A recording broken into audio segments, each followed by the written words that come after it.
News 18 India. और आंदोलनकारियों को लेकर कांग्रेस के अध्यक्ष मल्लिकार्जुन कह रहे हैं कि बड़ा बयान उन्होंने दिया और कहा कि एमएसपी को लीगल गारंटी करना चाहिए, लेकिन ये सभी फसलों पर संभव नहीं है। उनकी ओर से ये बड़ा बयान दिया गया कि हम अगर आते हैं मैनिफेस्टो में लाएंगे, लेकिन सभी फसलों पर एमएसपी ऐसे गारंटी में दी जाए, ये संभव नहीं है। देखो भाई, उसके लिए तो हम लोग उनका साथ दे रहे हैं और हम खुल के बात कर रहे हैं कि गवर्नमेंट उनके जो डिमांड्स है, रीजनेबल डिमांड, उसको मानना चाहिए। और हम खुद भी हमारे इलेक्शन मैनिफेस्टो में भी ये कहने वाले हैं कि एमएसपी ये लीगल गारंटी करना चाहिए। सभी क्रॉप्स को नहीं कर सकते, लेकिन जो एसेंशियल कमोडिटीज है वो उसको हम कर सकते हैं। ये हमारा मुद्दा है। हम ऑलरेडी फर्स्ट इसमें हमने घोषणा की है। और सबसे बड़ी खबर इस वक्त की आपको हम बता दें, एक तरफ तो देखिए शंभू बॉर्डर के ऊपर किसान बैठे हैं और उन्हीं के समर्थन में अब ग्रेटर नोएडा में भी किसानों ने ट्रैक्टर मार्च निकालना शुरू कर दिया है। दिल्ली के बॉर्डर पर जारी प्रदर्शन के समर्थन में ग्रेटर नोएडा में किसान ट्रैक्टर मार्च निकाल रहे हैं। तस्वीरें आपके सामने है, कितनी बड़ी संख्या में किसान आगे बढ़ रहे हैं। आप देखिए, नॉलेज पार्क से कलेक्ट्रेट सूरजपुर तक ये मार्च अभी निकाला जा रहा है और किसानों का यही कहना है कि शंभू बॉर्डर पर जो किसान बैठे हुए हैं उन्हीं के समर्थन में हमारा ये ट्रैक्टर मार्च है। तो बड़ी संख्या में किसान आगे बढ़ते हुए दिखाई दे रहे हैं। ये मार्च अभी ग्रेटर नोएडा में निकाला जा रहा है और समर्थन जो शंभू बॉर्डर पर किसान बैठे हुए हैं उन्हीं के समर्थन में ये किसान भी अब ग्रेटर नोएडा के अंदर अपने ट्रैक्टर को लेकर के सड़कों के ऊपर उतरते दिखाई दिए हैं।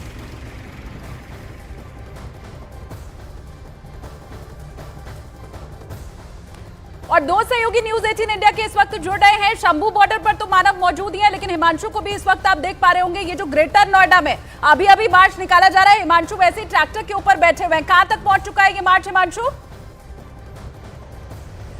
बिल्कुल, देखिए आपको बता दें कि ये ग्रेटर नोएडा के नॉलेज पार्क से निकाला गया और कलेक्ट्रेट पहुंच रहा है। फिलहाल हम एलजी चौक के पास है और आप देखेंगे भारी संख्या में किसान ट्रैक्टर रैली लेकर पहुंच रहे हैं। जो तमाम बॉर्डर्स पर किसान बैठे हुए हैं उनके समर्थन में, और साथ ही जो मांग है एमएसपी की मांग है, स्वामीनाथन आयोग की जो सिफारिश है उसको लागू करने की बात है। और इसके साथ साथ जो नोएडा के मूल किसान की समस्या है, क्योंकि बीते कई वर्षों से नोएडा के किसान एनटीपीसी नोएडा अथॉरिटी के बाहर प्रदर्शन में बैठे हुए हैं और इन्हीं सब मांगों को लेकर आज कलेक्ट्रेट पहुंच रहे हैं। और प्रदेश अध्यक्ष भारतीय किसान यूनियन टिकैत पवन खटाना हमारे साथ है सीधे बातचीत के लिए। पवन जी, इस मार्च का उद्देश्य क्या है? स्वामीनाथन आयोग की जो रिपोर्ट है उसको भी भारत रत्न मिल जाए। अगर स्वामीनाथन जी को भारत रत्न दिया जाता है तो उनकी रिपोर्ट को क्यों नहीं? राम को मानेंगे, राम के काम को नहीं मानेंगे, स्वामीनाथन को नहीं मानेंगे, स्वामीनाथन की रिपोर्ट को नहीं मानेंगे, स्वामीनाथन को मानेंगे। हम कह रहे हैं कि हमारी एमएसपी को गारंटी कानून दे दो, C2+50 दे दो। इसमें दिक्कत कहां आती है सरकार को? और पिछले दिनों से पंजाब के किसान दिल्ली आना चाहते हैं, शंभू बॉर्डर पर रोक रखे हैं, आज भी आंसू गैस के गोले दागे जा रहे हैं। क्या ये किसान आतंकवादी हैं? किसानों के साथ इस तरीका से वार्ता होंगी? आप बैठ करके किसान से समझौता करें, उनकी समस्याओं का समाधान करें। सरकार ने दरवाजे खोल रखे, कहा ये बातचीत का दौर चलता रहना चाहिए, इसे रोकना नहीं चाहिए। 10 साल से बातचीत का दौर ही चल रहा है। कोई किस तरीके से हंगामा किया जा रहा है वो भी सबके सामने। इन सबके बीच में शंभू बॉर्डर की स्थिति को देखते हुए पंजाब और हरियाणा पुलिस विशेष इंतजाम कर रही है। आपात हालात से निपटने के लिए पंजाब सरकार ने तैयारियां पूरी कर ली हैं। पंजाब सरकार ने बॉर्डर पर स्पेशल सिक्योरिटी फोर्सेस की गाड़ियां तैयार रखी हुई हैं और हरियाणा बॉर्डर पर बड़ी संख्या में एम्बुलेंस की तैनाती कर दी गई है। तो वहीं हरियाणा बॉर्डर पर अस्पतालों तक को अलर्ट पर रहने के लिए कह दिया गया है। किसानों के लिए पानी का इंतजाम भी कर दिया गया है। हमारे सहयोगी लगातार लाइव हमारे साथ बने हुए हैं। मानव हमारे साथ, हमारे सहयोगी शंभू बॉर्डर से बने हैं। मानव, ताजा स्थिति क्या है? क्या सभी पीछे हुए या बातचीत के लिए जो रास्ता निकाला गया, बातचीत के बाद कुछ आगे देखेंगे? देखिए, जैसे ये संदेश मिला किसान नेताओं को कि केंद्र सरकार पांचों दौर की बातचीत करना चाहती है, तो अब जो प्रदर्शन कहीं ना कहीं उग्र होता हुआ दिखाई दे रहा था वो थोड़ा ठंडा पड़ गया है। आप मेरे पीछे तस्वीरें देखेंगे, युगल तस्वीरें दिखाइए।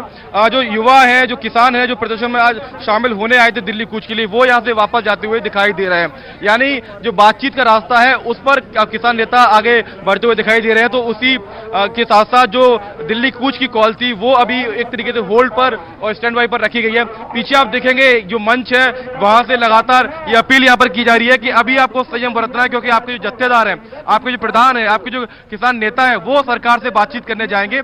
तब तक आप यहां पर संयम बरतें, हिंसा का हिस्सा ना बने, और ये अपील यहां से लगातार की गई है। दूसरी तरफ हरियाणा हो या पंजाब हो, दोनों ही तरफ पर भारी संख्या में यहां पर एम्बुलेंसेज बुलाई गई हैं, और उसके पीछे बड़ी वजह यह है कि 13 तारीख को जो हमने हिंसा देखी उसके बाद यहां पर कई लोग जख्मी हुए थे, जवान भी जख्मी हुए थे हरियाणा पुलिस के। तो अब ऐसे में दोनों तरफ यहाँ पर इंतजाम किए गए हैं, साथ ही साथ एम्बुलेंस यहाँ पर लगाई गई है।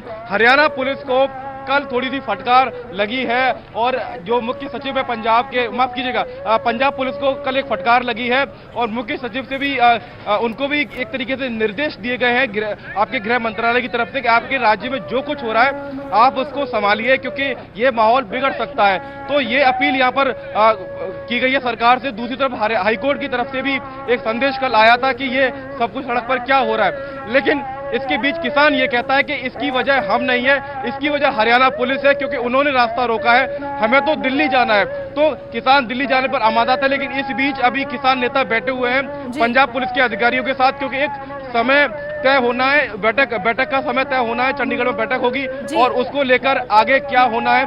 बिल्कुल, ये जो चंडीगढ़ की बैठक है मानव, इसी को लेकर मेरा अगला सवाल था। बताया जा रहा है 14 किसान नेता चंडीगढ़ अब जाने वाले हैं बातचीत के लिए, क्या वो निकल गए हैं? कौन कौन से चेहरे हैं जो चंडीगढ़ में शाम में आज हमें दिखाई देने वाले हैं?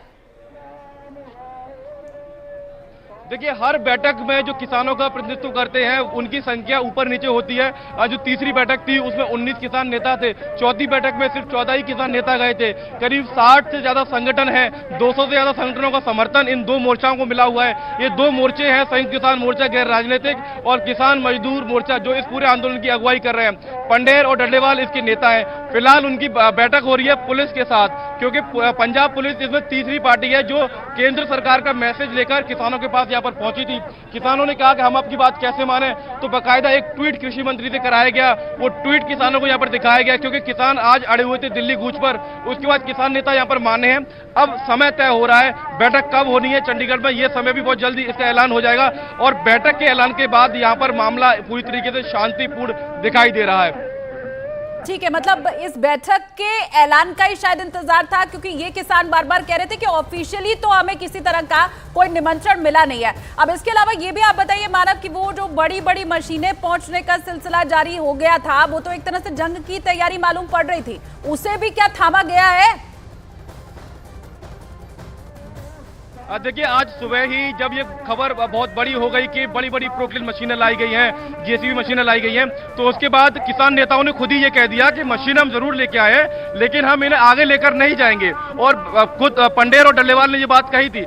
लेकिन अभी आप यहाँ पर तस्वीर देख पाएंगे, युगल जरा ऊपर से कैमरा उठा के दिखाइएगा कि एक जेसीबी मशीन आप देख पाएंगे जिसको बीच में स्टॉल यहाँ पर किया गया है, उसको यहाँ पर रोका गया है। कुछ और बख्तरबंद मशीनें यहाँ पर लाए हैं। किसानों का ये कहना है कि जब दिल्ली कूच करेंगे तो हमारे ऊपर हरियाणा पुलिस एक तरीके से रिटेलिएट करेगी, तो उससे बचाव करने के लिए हम इन मशीनों का इस्तेमाल करेंगे, सड़क बनाने के लिए इस्तेमाल करेंगे। और इस पर कड़ी आपत्ति आपके सरकार की तरफ से जताई गई थी और एमएचए की तरफ से जताई गई थी कि इतनी भारी मात्रा में। हरियाणा पुलिस ने भी ये ट्वीट करके कहा है कि जो लोग इन मशीनों को किराए पर दे रहे हैं उनके खिलाफ भी कड़ी कार्रवाई की जाएगी। इस तरीके से अपनी मशीनों को किसानों को किराए पर ना दें। तो हरियाणा सरकार, हरियाणा पुलिस पूरे एक्शन में यहाँ पर दिखाई दे रही है। रात भर से ट्वीट हरियाणा पुलिस कर रही है कि इतनी तादाद में जो मशीनरी यहाँ पर जा रही है, पंजाब पुलिस इनको रोकती क्यों नहीं। बाकायदा एक पत्र आला अधिकारियों की तरफ से हरियाणा पुलिस के लिखा गया था पंजाब पुलिस को कि आप यहाँ पर सुरक्षा व्यवस्था को बनाइए। मीडिया कर्मियों के लिए बाकायदा गाइडलाइंस रात को जारी की गई थी। तो आप इससे अंदाजा लगाइए कि पंजाब पुलिस ने थोड़ी बहुत ढील जरूर दी, लेकिन समय रहते अब यहाँ पर और ज्यादा प्रोक्लिन मशीनों को या जेसीबी मशीनों को नहीं लाने दिया जा रहा है। किसान नेताओं ने भी साफ कह दिया है कि हमारे युवा आगे नहीं जाएंगे, अगर आगे जाना पड़ा तो हम लोग आगे जाएंगे, लेकिन फिलहाल बैठक का माहौल बनता हुआ दिखाई दे रहा है। तो थोड़ा मामला यहाँ पर शांत हुआ है, युवा भी बॉर्डर से हटकर थोड़ा पीछे आए हैं और अब यहाँ पर ये कहा जा रहा है कि आप संयम बरतिए, आपको संयम बरतना है। जब तक आपके लोग बातचीत कर रहे हैं सरकार से, आपको एकदम शांत रहना है।